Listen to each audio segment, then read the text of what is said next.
প্ৰণাম হাবিলুদ্দিন নিৰক্ষৰ কবি ঘৰ মোৰ গুণিয়ালগুৰি জিলা বৰপেটা অসম। মই এতিয়া আছোঁ হাউলি আৰু হাউলি যেটো আমি এটা টাউনৰ দৃশ্য দেখাই আছোঁ।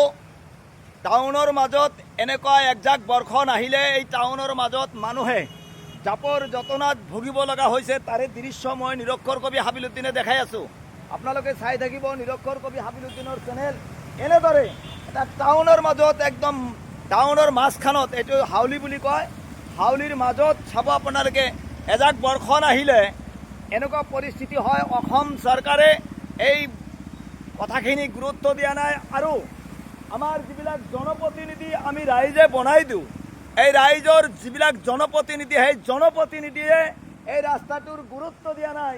মই নিৰক্ষৰ কবি হাবিলুদ্দিনে অসম তথা চৰকাৰক আৰু জনপ্ৰতিনিধিক মই ক'ব বিচাৰিছোঁ যে এইবিলাক মানুহ আপোনালোকক ভোট দি গাদীত বহাই দিলে, গাদীত বহাই দিয়াৰ পিছত এইবিলাক মানুহ এনেকুৱা জাবৰ জটনাত স্কুলীয়া ছাত্ৰ ছাত্ৰী ৰাইজে গৈ আছে। এই কথাষাৰ চৰকাৰে গুৰুত্ব দিয়া নাই, জনপ্ৰতিনিধিও গুৰুত্ব দিয়া নাই, পুলিচ প্ৰশাসনেও গুৰুত্ব দিয়া নাই, চৰকাৰেও গুৰুত্ব দিয়া নাই।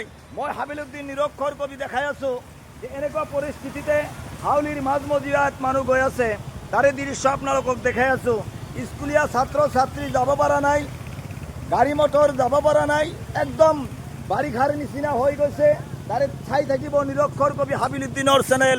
ধন্যবাদ, থেংক ইউ, শুক্ৰিয়া।